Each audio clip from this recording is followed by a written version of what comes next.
Years ago we helped the African.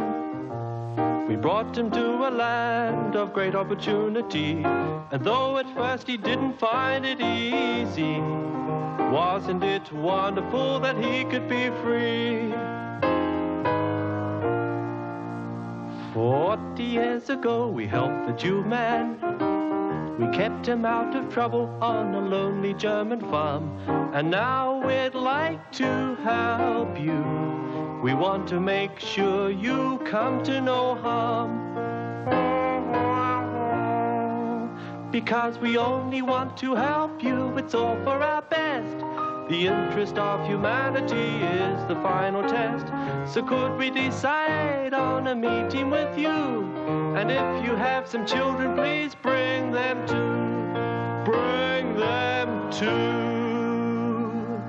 And if by chance your parents are over 60, and especially if they're not feeling well, wouldn't it be nice to bring them along? We might be able to help them, you never can tell. No, you never can tell. Because we only want to help you, it's all for our best. The interest of humanity is the final test. So could we decide on a meeting with you? Isn't this the least you can do?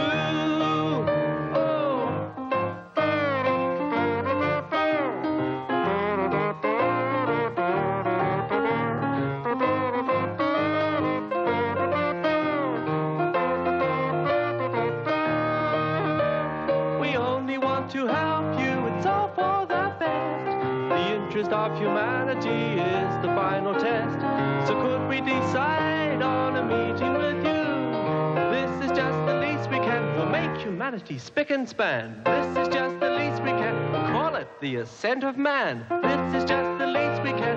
No one has a better plan. This is just the least we can do.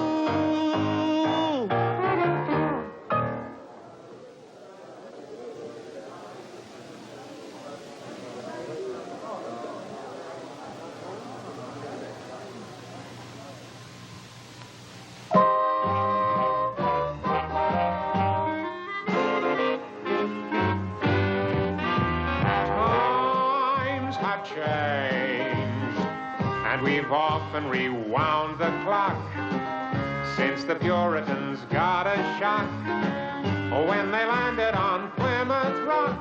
If today any shock they should try to stem, instead of landing on Plymouth Rock would land on them.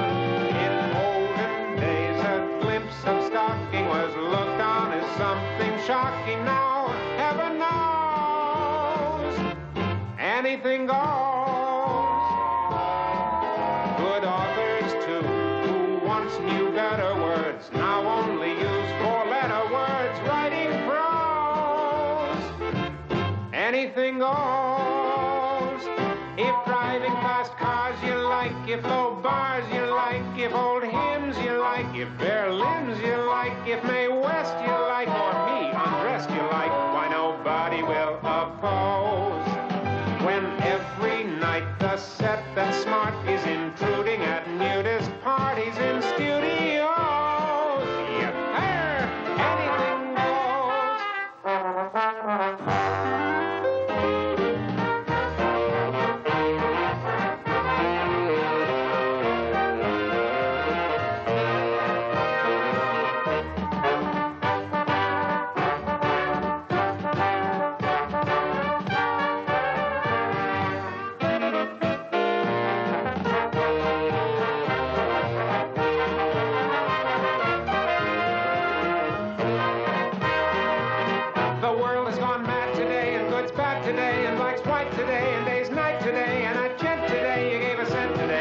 Several chateaus. That's the most ridiculous thing I've ever heard. And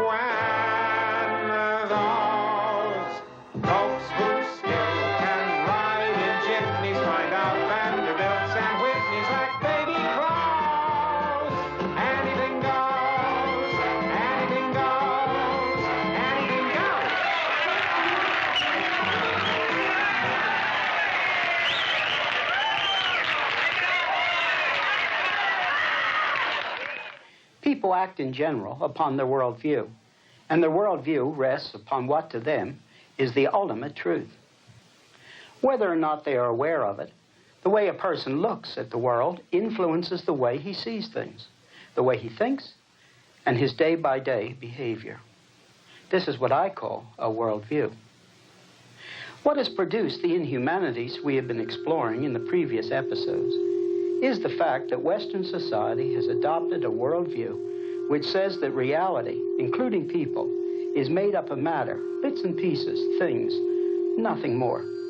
This is philosophic materialism, because in this view, only matter exists.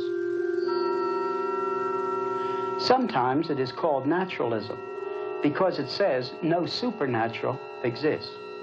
This view is often labeled humanism, because it puts humanity alone at the center of things, not the Creator God.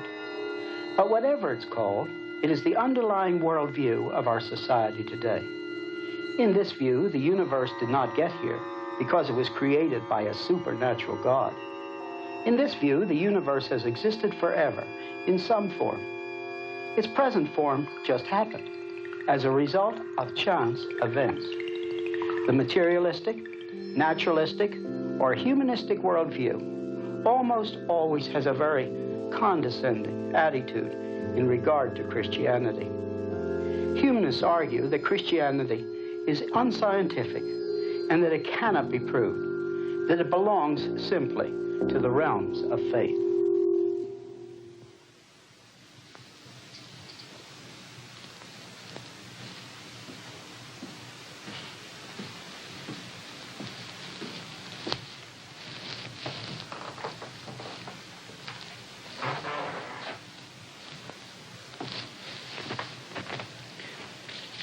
A good example of this attitude is a statement by Professor Leach of Cambridge University. Our idea of God is a product of history. What I now believe about the supernatural is derived from what I was taught by my parents. And what they taught me was derived from what they were taught, and so on. But such beliefs are justified by faith alone, never by reason. The humanist acts as though the advances of science and technology have made the idea of a God and creation ridiculous. This superior attitude of the humanist is very strange when one remembers that one of the outstanding marks of the second half of our century is a profound pessimism. The thinkers in our society have admitted for many years that they have no final answers.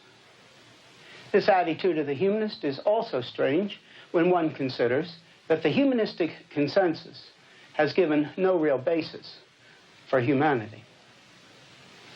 Rather, we find that humanism has brought forth many great inhumanities. If there is no personal God, nothing beyond what our eyes can see and our hands can touch, then life becomes meaningless and terrifying. This follows on from the humanist starting point, namely that everything is just matter. In this view, men and women are by chance more complex, but they're nothing unique, nothing very special. In this worldview, there is no way of knowing that human beings have any final decisive value higher than the animals or non-living matter. The attitude toward Christianity, that Christianity has all the problems and humanism has all the answers, is quite unjustified. It was the humanists of the Enlightenment 2 centuries ago who thought that they were going to find all the answers. But time has proven this optimistic hope to be wrong. It is their descendants who have said louder and louder as the years have passed, there are no final answers. It was the humanistic worldview that brought to pass the present evaluation of human life, not overcrowding and technology, though these have played a part. It was the same worldview that gave us no clear moral limits to keep us from slipping further into a further devaluation of human life. It's naive and irresponsible to think that humanism will reverse the direction. Without a firm set of principles founded upon a worldview that gives us an adequate reason for the unique value of every human being, there will not be and there cannot be an adequate resistance to this evil. It was the materialistic, humanistic worldview that brought about the inhumanity. And it will take an entirely different worldview to drive it out. Emotional uneasiness about abortion, infanticide, and euthanasia is not sufficient. In order to stand against the present devaluation of human life, people must have a worldview that gives a base for human dignity. Any worldview must answer two basic questions satisfactorily if it is to provide a real base for life and morals. The first of these is what I call the universe in its form. The second is what I call the mannishness of man. By the first, we simply mean that the universe about us is like a puzzle. We see the details, and we want to know how these details fit together. So the first question to be answered is, why does the universe exist, and how did it get this way? How did it get this pattern? How did it get this form? The second question, the mannishness of man, means man is basically different from other things.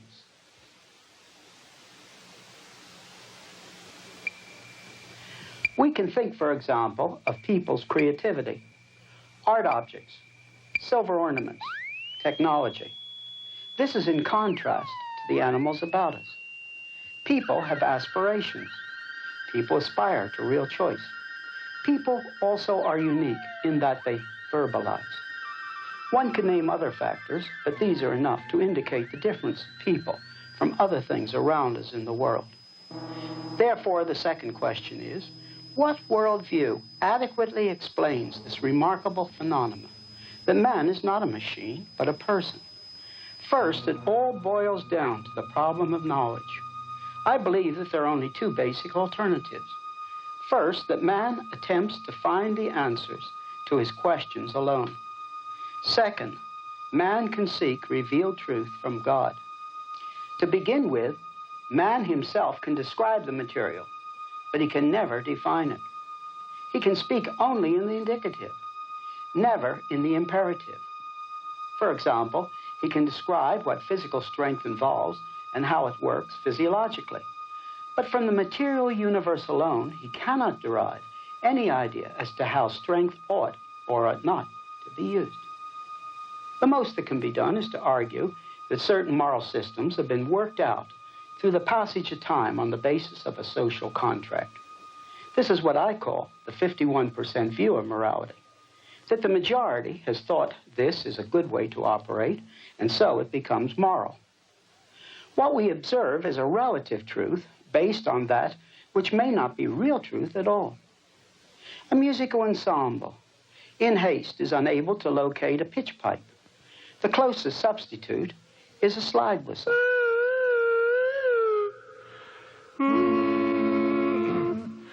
I'm a Yankee Doodle Dandy, Yankee Doodle Doodle. There's something wrong. Pitch. I'm a Yankee Doodle Dandy, Yankee Doodle Doodle. Rather than searching further for a real pitch pipe, each member chooses his own pitch as he sees fit. Take it away, Bob. Sweet Adeline. What confusion. What disaster. With this view, any action can be justified. And our own very recent history has given us appalling examples. If we add up all the humanist thinking of mankind, there would still be only limited knowledge. Truth with a capital T, explanations which would be true for all time and all people, would be impossible. What is left is relative truth, relative morality. Given time, even the certainties of our ethical systems can be undone. The Bill of Rights, the Charters of Freedom, the principles of justice, and, as in our own day, the sanctity of life, everything.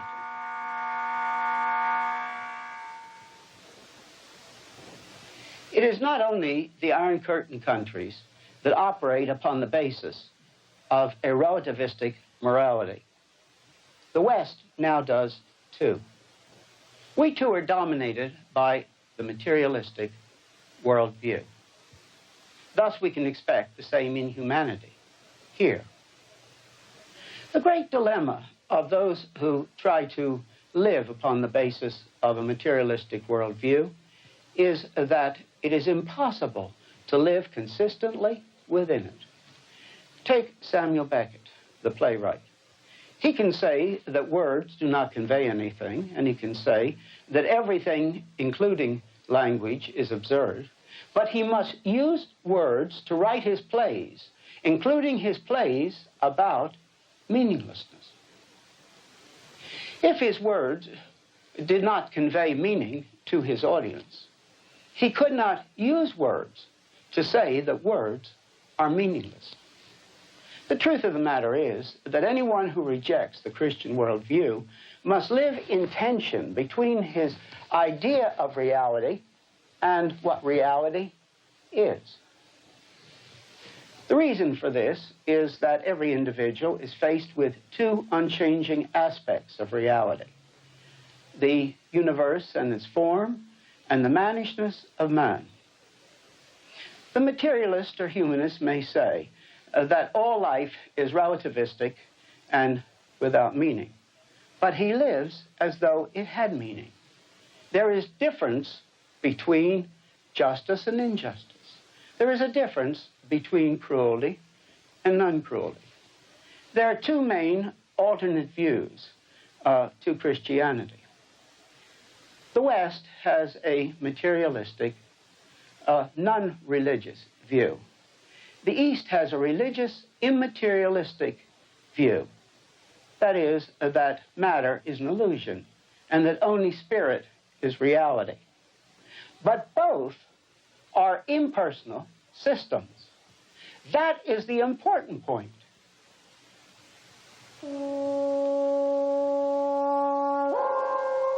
Both in the West and East, men and women are seen as abnormal warts in an impersonal universe.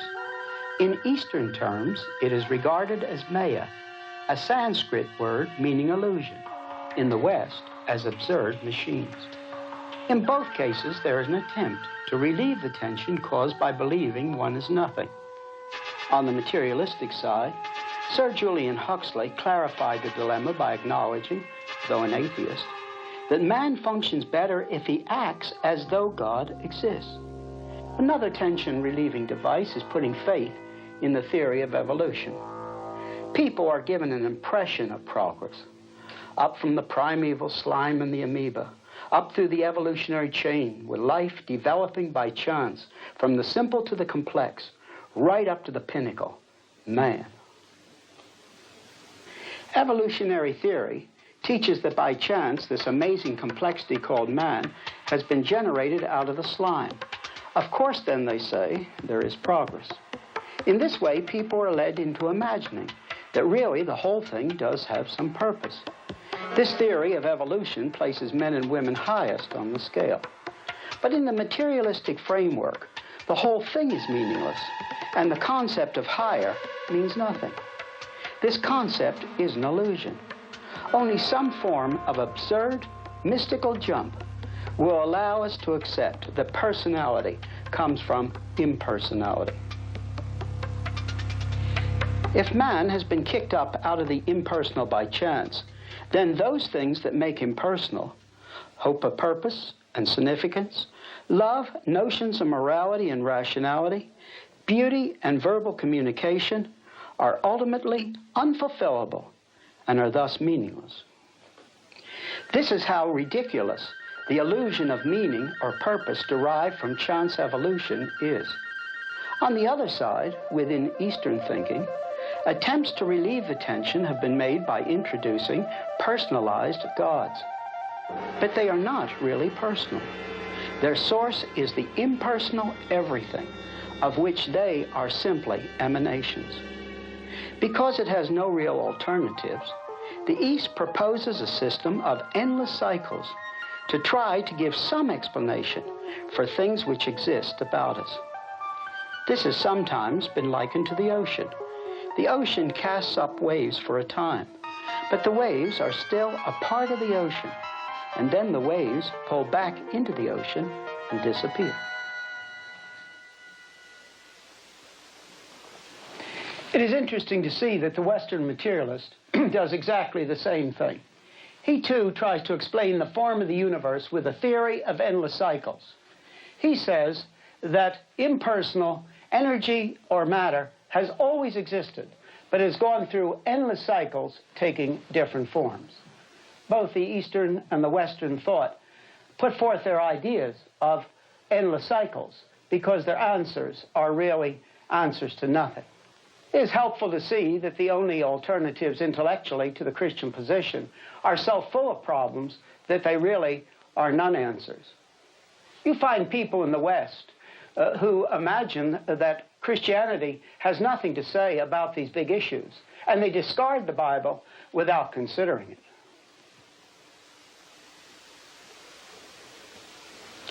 This superior attitude is quite unfounded. The real situation is very different. The humanists of the Enlightenment acted as if they would conquer all before them, but 2 centuries have changed that. One would have imagined at this point that Western man would be glad for a solution to the various dilemmas facing him and would welcome an answer that does answer the big questions. But people are not always eager to find the truth. Western thought during the past century confirms this. The hallmark of the Enlightenment had been reason is king. Gradually, however, the problems of this enthronement of man's reason emerged. And what man was left with was relative knowledge and relative morality. This was the noose about the humanist's neck, which tightened with every passing decade and generation. What would he do? Ironically, what he did was to abandon reason. Modern irrationalism was born. When I speak of irrationalism, existentialism, or the existential methodology, what I am getting at is a quite simple idea that has been expressed in a variety of complicated ways. You are at the back of a theater watching a melodrama. The heroine is trapped in an impossible situation. Everyone is groaning inwardly, wondering how she is going to get out of the mess. The suspense is heightened by the knowledge of the audience, but not of the heroine, that help is on the way in the character of our hero. The only question is, will he arrive in time? Now imagine for a moment that the audience has slipped the information that there is no hero, that the situation of the heroine is not just desperate, but completely hopeless. If the heroine faces her end with courage, this would be morally edifying, but the situation itself would be tragic. If, however, she pretends as if help were around the corner and keeps bolstering herself up with the thought, someone is on the way, help is at hand, when she knows that there is no help, all that one can feel for her is pity. She is unable to manufacture the hero out of nothing. All it would achieve would be her own mental state of hopefulness rather than despair. But her hopefulness would rest on a lie or an illusion, and thus viewed objectively would be finally absurd.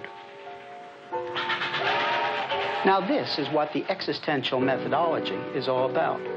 With my reason, I can find absolutely no way to have meaning, morality, hope, or beauty if the universe I am living in is only an existential absurdity. This would plunge me into despair. But that is not where I stop. I say to myself, there is hope, even though there is none. There is help on the way, even though there is no help. We shall overcome, even though nothing is more certain than we shall be destroyed. When modern philosophers finally realized that they were not going to be able to find answers on the basis of their reason alone, they crossed over, in one way or another, to the remarkable position of saying, that doesn't matter. Even though there are no answers by way of the mind, we will find them without the mind. What was left was experience as experience for its own sake. Experience is the key word to understanding modern man in the West. For everyday purposes, the mind is a useful instrument. But for the things of meaning, for the answers to the big questions, it is set aside. Rather, they say, the way to deal with the big questions is upon the basis of the individual's experience. What is involved is experience as experience, and not the question of whether there is an objective base for that experience. It is exactly like the heroine of which we spoke, when she said, "Help is coming," to keep herself going. Let us look at a few examples to see what it means to try to find hope irrationally. In the West, there is the spread of Eastern religions and techniques, such as TM, the cults, and all the rest. What has become important is not whether there is something that causes the experience, but the experience as an experience. What about modern theology in the churches? The terminology is Christian, but the ideas have gone over to the other side. Experience is that which is important, not propositions about God, life, or salvation. People are hungry for something that will give them a meaning in life, and people are afraid. Life does seem rather hopeless, even on the level of everyday life. The threat of a lower standard of living, a growing authoritarianism, world hunger, an ecological disaster, a devastating war. They're looking for any answer.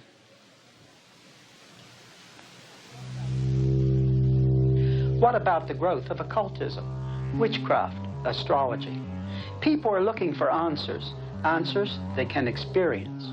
Wherever you look, what confronts you is irrational experience.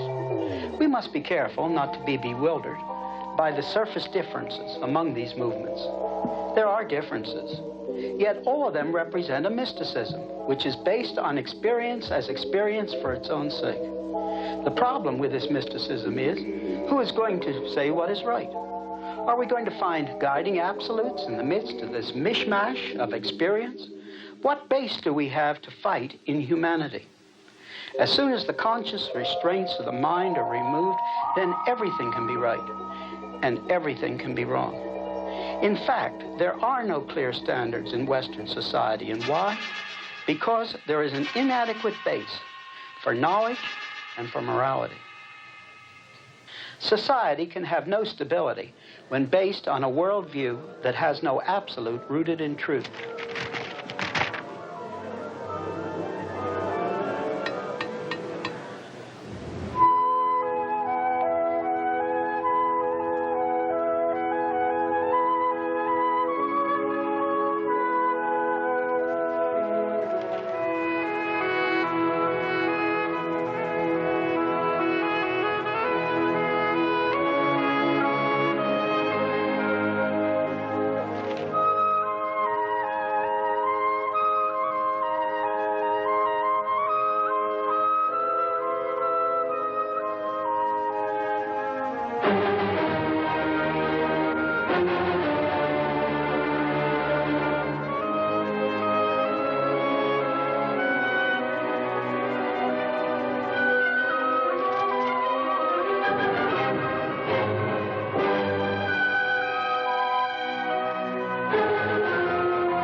It just does not work.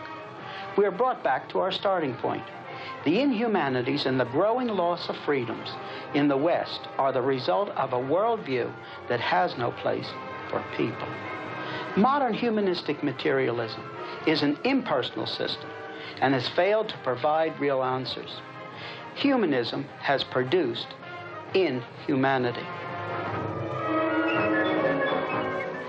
One worldview can explain the existence of the universe in its form and the uniqueness of people.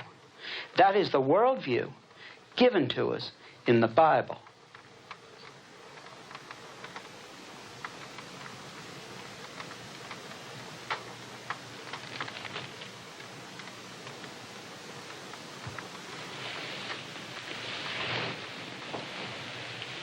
I do not look upon the Bible simply as an alternative.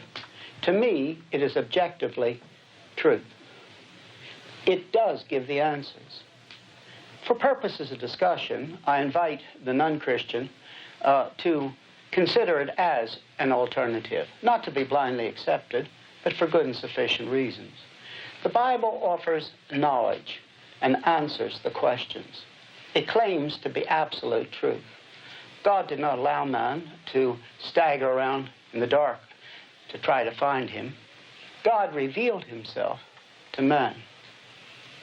This revelation, or unveiling, to finite and sinful people is the Bible. From the Bible we learn that the Creator God at a point of history became man and thus became the living Word. With the teaching of the Bible, the dilemma of all humanist systems is solved at a stroke. There has been communication from the infinite to the finite. God has communicated in words that man can understand. God has communicated concerning physical reality and spiritual reality, about God's nature and man's nature, about past acts in history and future events in history. While all the humanistic systems cannot give an adequate explanation of things, the Bible, as God's statement, is more than adequate. It does not need to be accepted blindly. There are good and sufficient reasons to know that it is true. The Christian does not start out from himself as autonomous, as the humanistic man tries to do. It is God who gives the answers. Man's reason does not create the answers. It only recognizes the answers. Just as with the scientist does not create the form of the universe. He only recognizes it. Of course, we will not all accept the answer. Man must choose to accept God's truth, though God's truth is clear. The individual must acknowledge that he is not autonomous, that he is not the center of all things. Those who refuse to back down from their position of autonomy cannot accept the truth, even though there are good and sufficient reasons to know that it is true. The Bible tells us that the universe exists and has form and meaning because it was created by a personal creator. Therefore, we who are personal creatures are not something strange, something out of line in an otherwise impersonal universe. We are created in the image of God, and thus we're in line with God. There is a continuity between our finite selves and the infinite creator who sustains the universe as its final source of meaning. The Bible gives an account of man's origin, man as finite, but made in God's image, that is, like God. Unlike the evolutionary concept of an impersonal beginning plus time plus chance, we see then man can have personality, dignity, and value. Man's uniqueness is guaranteed and can be understood. But the Bible also tells us that man is flawed. We are able to observe that this is true if we look within ourselves or within any human society. People are noble, but people are cruel. And they're capable of great moral heights, but also great moral degradation. The Bible explains the flawedness of man without destroying his dignity or his uniqueness. Man is evil, not because he is non-man, but because he has fallen. And this fallen state is an abnormality. Man wasn't always this way. This is the significance of Genesis 3 that tells us that sometime after the original creation, man revolted against God. It is the rebellion of man that has made the world abnormal. So there is a broken line as we look back to the creation of man and woman by God. This is where there is a marked difference between Christianity and almost all other philosophies. Since they do not have the concept of the fall, they believe that everything is normal. Things are now as they always have been. By contrast, the Christian knows that things are not now as they have always been. This is of tremendous importance in the understanding of evil in the world. It is now possible to say that certain things are absolutely wrong, for they were not originally a part of human society.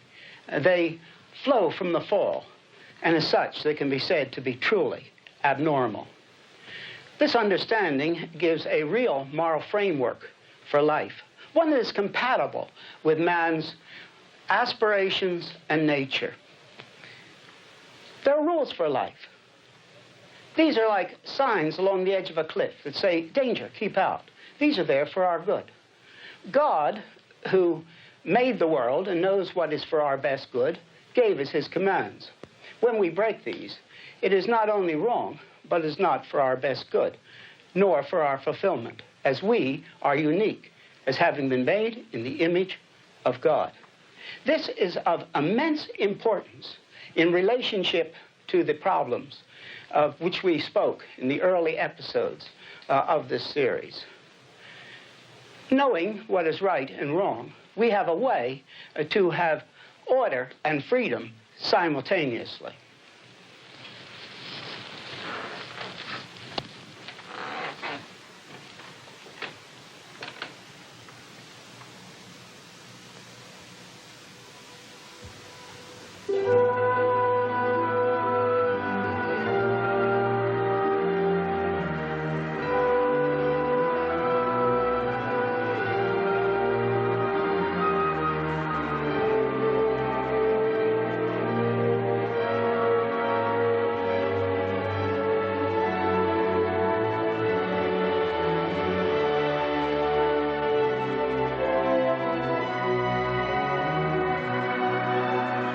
The Bible gives a worldview that provides order and yet, at the same time, freedom.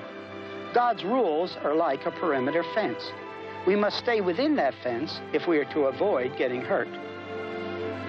But inside the fence, there are almost endless opportunities for freedom, which touch every area of human life. The Bible is the key, first in understanding the universe in its form and also ourselves. Without this key, our observations are out of perspective. We do not know what we're looking at. This being the case, our conclusions about what we are looking at can be massively in error. Unless we are told about our original beginnings, we cannot make sense of our present history. This is why the early chapters of Genesis are so important. They record the history that comes before anything that secular historians have been able to ascertain. And it is this pre-secular history which gives meaning to mankind's present history. We learn from the early chapters of Genesis that before the creation of the universe, the infinite personal God existed, and that he created the universe, the space-time continuum, by choice, out of nothing. We are not here without a cause. We learn about man's fall and a solution for this fall. This is given to us initially as a promise in the 3rd chapter of Genesis. And then this promise is expanded more and more clearly throughout the whole Old Testament. A Messiah, a Savior, is coming, and he will take upon himself the punishment of our sin. As Isaiah said, approximately 700 years before Jesus came, all we like sheep have gone astray. We have turned every one to his own way, and the Lord has laid on him the iniquity of us all. The animal sacrifices which God directed his Old Testament people to make were a representation, a reminder of this process, of sin being borne away by a substitute. They pointed forward to the coming of the Lamb who would take away the sin of the world. We are told that the work of Christ as the Lamb of God is sufficient to reconcile us to God. We do not have to add our own works. We are saved by that which Christ has done, plus nothing. Salvation, in other words, is a gift to be received with empty hands. The Bible tells me who I am and who other people are. It tells me how people are different from all other things. I do not need to be confused, as a modern man, concerning the difference between people and animal life, or the complicated electronic gadgets of the 20th century. Suddenly, people have unique value, and I know who I am as a person different from all other things. And furthermore, I can see that I need to look upon all other people as thus differentiated from non-life, and therefore I must look upon all other people with real value.